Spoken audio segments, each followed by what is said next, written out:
Hello everyone, and welcome to my General Hospital official channel. I hope everyone is having a wonderful day. Before we begin, please hit the subscribe button and give this video a thumbs up. In the crowded courtroom, the air was thick with tension, a low hum of whispers filling the room as Port Charles residents waited for the trial to begin. The case had gripped the town for weeks. The shooting of Drew Kane had not only shocked everyone but also left a trail of mystery and anger. The judge called for order, and every eye turned toward the front where Drew sat with a bandage still visible under his shirt. Beside him, Sam McCall's hand rested on his, her eyes darting nervously toward the prosecution's table.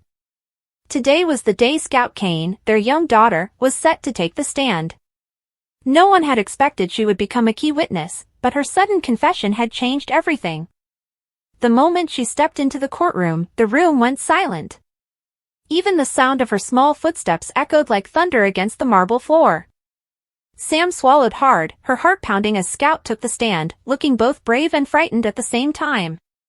The bailiff swore her in, and Scout glanced toward her parents before turning her attention to the attorney. "Scout," the prosecutor began gently, "can you tell the court what you saw that night?" The little girl hesitated, glancing toward Drew, who nodded reassuringly. "It's okay, sweetheart. Just tell the truth," he said softly, his voice breaking slightly. The courtroom leaned in, waiting. Scout took a deep breath. "I was playing in the hallway," she began, her voice trembling. "Mom and Dad were talking in the living room. I heard a noise outside, like someone bumping into the trash can. I looked out the window, and I saw someone hiding behind the car. I thought maybe it was just a neighbor, but then I saw," her voice cracked, and tears welled up in her eyes. "Take your time, Scout," the attorney urged. "Who did you see?" The pause that followed was long, so long that the judge shifted slightly, his gavel tapping lightly in warning of the murmurs starting up again. I saw Uncle Jason," she finally whispered, her small voice trembling. Gasps erupted across the courtroom. Sam's eyes went wide, and Drew's head snapped toward his daughter, confusion flashing across his face. "What did you just say?" he whispered, unable to contain himself. Scout looked down, ashamed, but then lifted her gaze again. "I saw Uncle Jason," she repeated, her voice a little stronger now. "He had a gun. He looked angry. He was talking to someone else I couldn't see. And then I heard the shot." Sam's hand flew to her mouth, her heart shattering. Jason Morgan, the man she once loved, the man who was supposed to be Drew's brother, their family. The judge demanded order as chaos broke out, reporters scribbling furiously while cameras flashed. "That's impossible," Sam muttered under her breath. "Jason would never," but Scout cut her off, looking straight at her mother. "I saw him, Mom. I swear." Drew's jaw tightened, his eyes clouding with disbelief. He wanted to defend his brother, but the image of that night flashed back, the shadowy figure, the sound of the gun, and the way everything went black before he hit the ground. The defense attorney rose immediately, voice booming through the courtroom. "Objection, Your Honor. The witness is a child.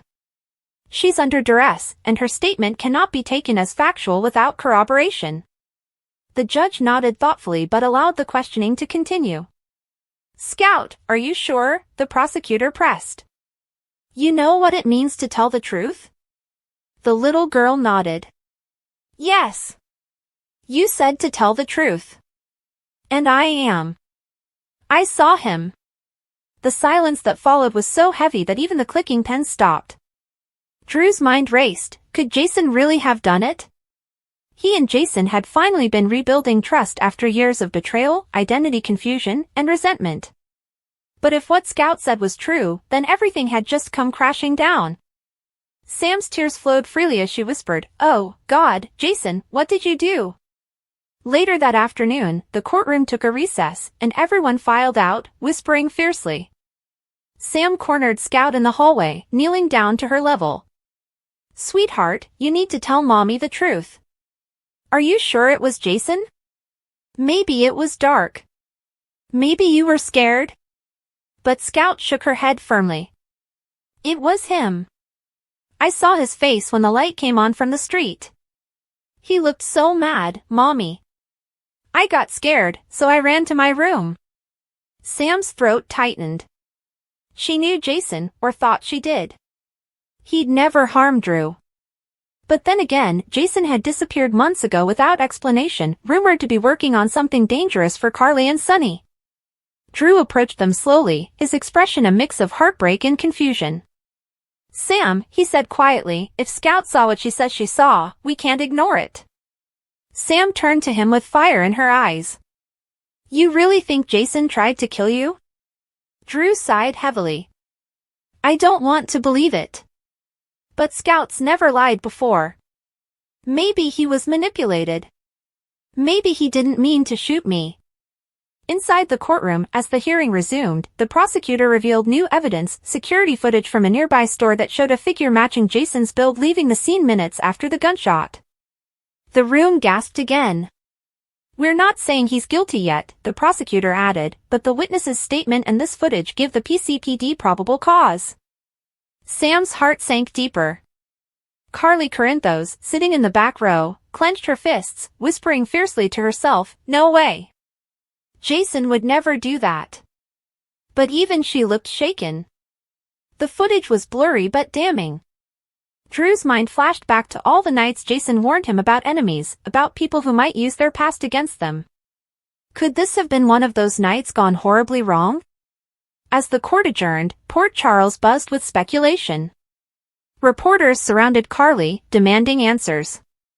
Do you believe Jason Morgan shot Drew Kane? One asked. Carly glared.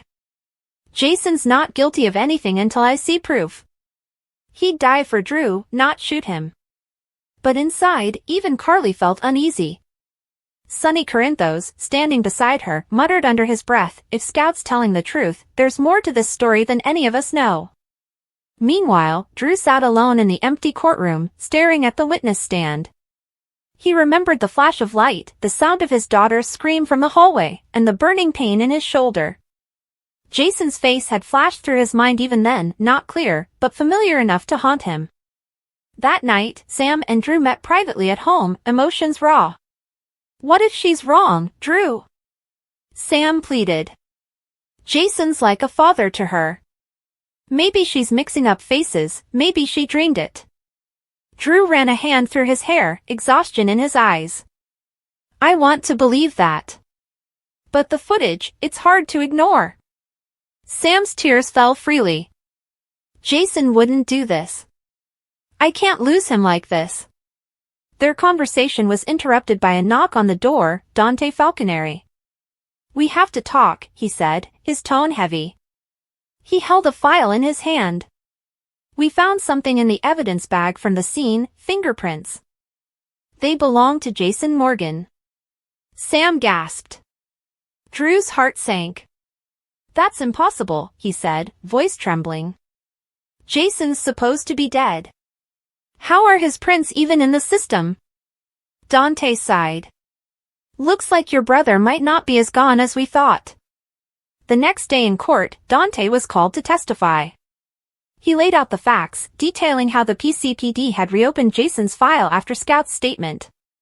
We've traced communications between someone using Jason's old burner phone and a known arms dealer, Dante said grimly. It's possible Jason was working undercover, but we can't rule out foul play. The judge leaned forward. So you're suggesting someone may have framed him? Dante nodded. Or he's alive and being manipulated. The courtroom erupted again. Sam gripped Drew's arm tightly, whispering, he's alive. He has to be. Drew stared blankly ahead. If Jason was alive and somehow involved, everything about his recovery, his trauma, his family would be turned upside down. Later, in a private moment outside, Scout sat with her mother again. Mommy, she said quietly, did I do something bad? Everyone's mad.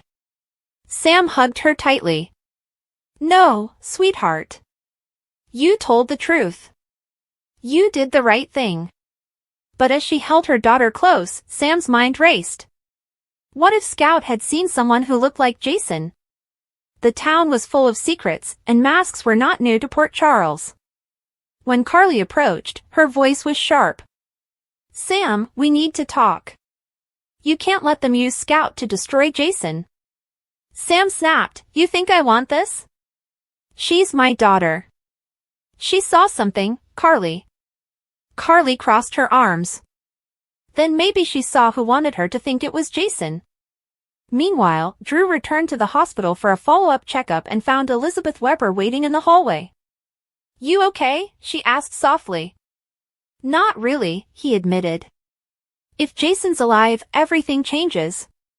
Liz nodded. "It always does when he comes back." Her words carried a knowing pain. Drew managed a half-smile. "Yeah. It's just never simple, is it?" Liz shook her head. "Not in this town." As the days passed, the investigation deepened. Dante and Anna Devane uncovered surveillance data suggesting someone had been using Jason's name and identity on the black market for months. It led them to question whether Jason himself had been set up by someone within the WSB. Sam clung to the hope that Jason was being framed or forced into something. Drew, however, wrestled with darker thoughts. What if Jason had truly snapped? What if years of loss, guilt, and violence had finally caught up with him? The courtroom climax came a week later when new footage was played, the shooter stepping into the light, half his face visible. The resemblance to Jason was undeniable, but something was off, his stance, his eyes. The prosecutor paused the footage. "We've enhanced the image. The man has a scar on his cheek. Jason Morgan does not." Gasps erupted again. Sam covered her mouth. "Oh my God." Drew's eyes widened. Dante rose. "We've identified this man. He's connected to an old twin experiment that involved both Jason and Drew. His name is Jacob Moore. He's a rogue operative who underwent surgery to look like Jason." The courtroom fell silent as the truth settled in. Scout hadn't been wrong, she'd seen what she thought was her Uncle Jason. But it wasn't him.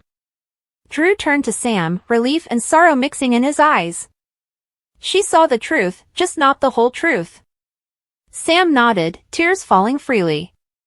"She was trying to protect us." The judge called the court to order as the prosecution dropped its motion to pursue Jason Morgan. Instead, a manhunt was launched for Jacob Moore. When it was all over, Drew knelt beside Scout, taking her small hand in his. "You were so brave, Scout. You helped us find the truth." She smiled weakly. "I just wanted everyone to stop fighting." Sam wrapped her arms around both of them, whispering, "You did that, baby. You saved your dad." Outside, the sunlight broke through the clouds as Dante approached. "We'll find the man who did this," he promised. "And when we do, Jason's name will be cleared." As they left the courthouse, Carly stood on the steps, watching the family reunite. She whispered to Sonny, "He's still out there, isn't he?" Sonny nodded grimly. "Jason always comes back when you least expect him." Somewhere far away, in the shadows of a safe house, a man watched the news feed on an old TV. His hand brushed the scar on his cheek as he smirked. "They think they know everything," he muttered. But behind him, another man stepped into view, Jason Morgan himself, very much alive. "No," Jason said coldly. "Now it's my turn to finish this." And with that, the screen faded to black, leaving every fan of General Hospital breathless for what would come next. The air in the Port Charles courtroom was thick enough to be sliced with a knife, a heavy, palpable mixture of anticipation, anxiety, and the faint, sterile scent of lemon-scented polish struggling to mask the aroma of old wood and older fear. Every creak of the wooden benches, every rustle of a spectator's jacket, every suppressed cough seemed amplified, a percussive accompaniment to the slow, deliberate ticking of the clock mounted high on the wall. The case of the state versus, redacted, the shooting of Drew Kane, had captivated the city, but it had also become a festering wound, a mystery that refused to heal. And now, on a day that had begun like any other, the atmosphere shifted from one of procedural formality to the electric charge of impending revelation. At the center of this maelstrom was a small boy, Scout Kane, who sat fidgeting slightly in the witness stand, his small feet dangling well above the floor. He looked impossibly young and fragile against the imposing backdrop of the judge's bench and the solemnity of the American flag. To his mother, Elizabeth Weber, watching from the front row, his every breath was a painful echo of her own heartbeat. Her hands were clasped so tightly in her lap that her knuckles were white, a silent prayer on her lips. She had fought against this, had begged and pleaded with the district attorney, with the judge, with anyone who would listen, to spare her son this trauma. To drag a child into the heart of a criminal trial was a brutality she couldn't fathom. Beside her, Drew Kane sat rigid, his own posture a mirror of controlled tension. His physical wounds from the shooting had healed, thanks to time and the diligent care of the hospital staff, but the psychological scars were still raw, sensitive to the touch. His eyes, usually so clear and determined, were clouded with a complex storm of emotions, protectiveness for his son, a burning need for justice, and a deep-seated fear of what the truth might do to the small, brave boy on the stand. The prosecutor, a meticulously dressed woman with a calm but relentless demeanor, approached the witness box with a measured pace. She offered Scout a small, reassuring smile, one she had undoubtedly practiced to appear both kind and authoritative. "Scout," she began, her voice softer than it had been with any other witness, "I know this is a little scary. But I just need you to tell the truth. That's all anyone is asking you to do today. Just tell us what you remember. Can you do that for me?" Scout nodded, a quick, jerky motion, his eyes darting towards his parents before returning to the prosecutor. "Yes, ma'am." "Good. Now, I want you to think back to the day your dad, Drew Kane, was hurt. Do you remember that day?" Another nod, this one slower, more solemn. "Yes. I was supposed to go to the park with him. But he got hurt first." "That's right. And you were there, weren't you? You saw what happened." A hush fell over the courtroom, so profound that the scratching of the court reporter's pen sounded like thunder. Elizabeth's breath hitched. This was the moment she had dreaded.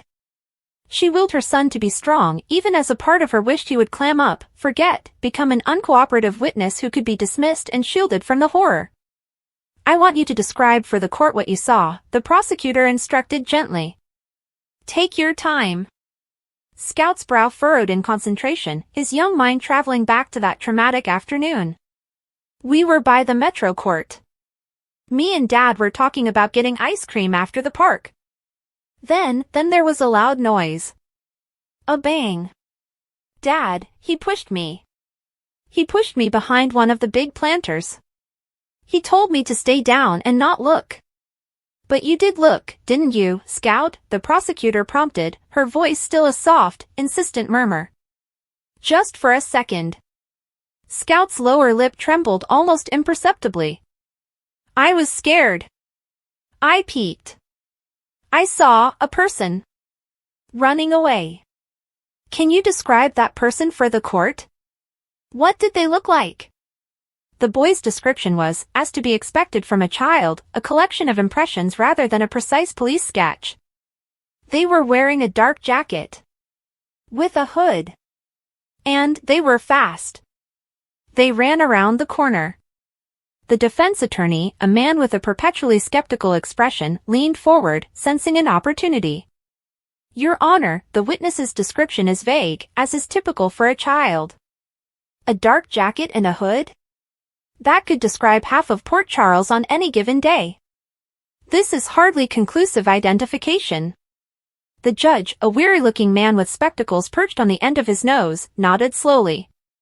"I'll allow the line of questioning for now, but the jury will consider the context of the testimony." "Proceed, counselor." The prosecutor gave a curt nod, her focus returning to Scout. She knew the description was weak. But she was building towards something, a cornerstone of her case that she believed was unshakable precisely because of its source. "Scout, that was very helpful." "Thank you," she said, her tone conveying genuine appreciation. She paused, letting the anticipation build again. "Now, I want to ask you about something else. After the person ran away, what did you do?" "I stayed behind the planter. Like Dad said. Then people started coming. There was yelling. An ambulance came." Scout's voice grew small. There was red on Dad's shirt." A sympathetic murmur rippled through the courtroom.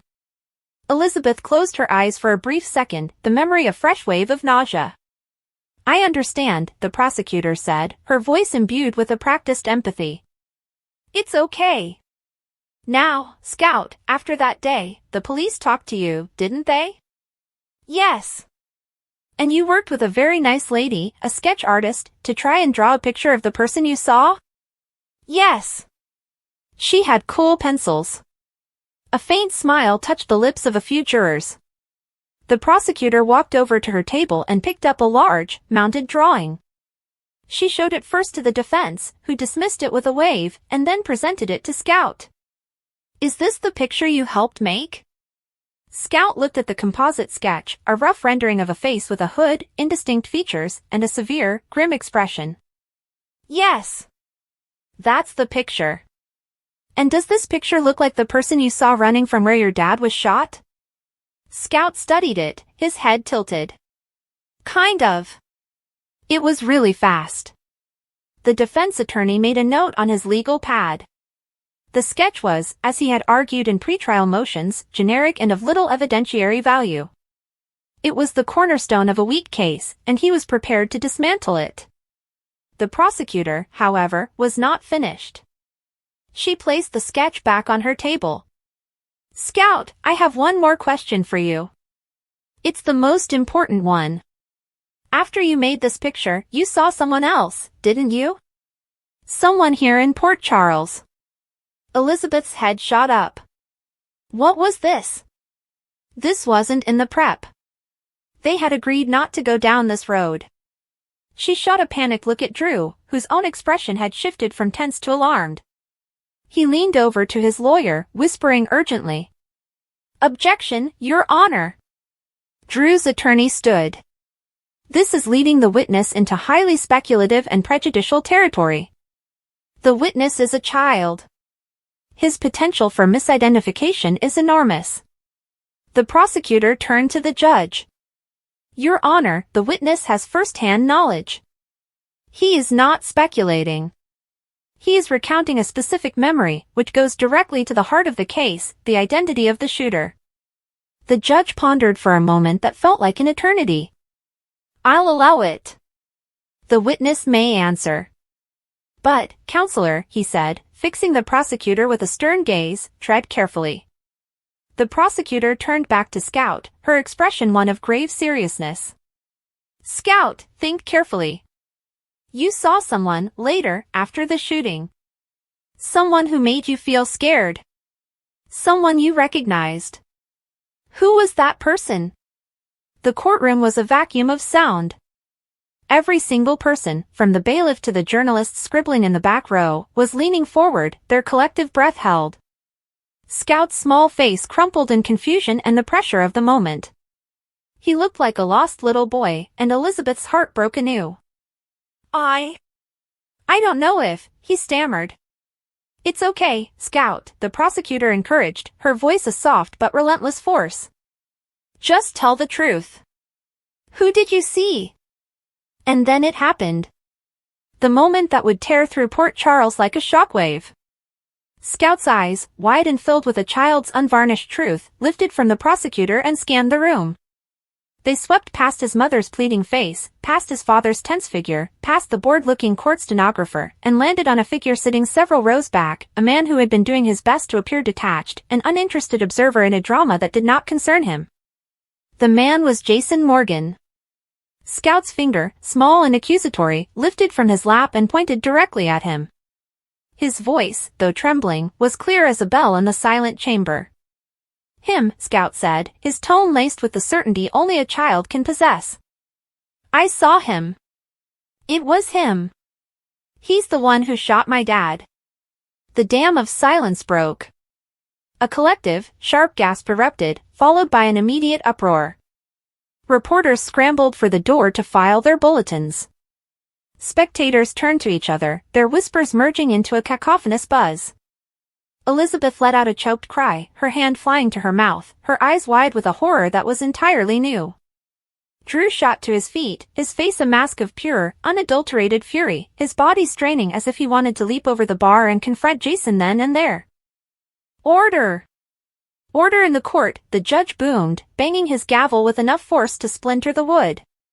The bailiffs moved to restore calm, their presence a sudden, imposing force in the chaotic room. Through it all, Jason Morgan remained still. His expression, often an unreadable fortress, did not change into one of guilt or panic.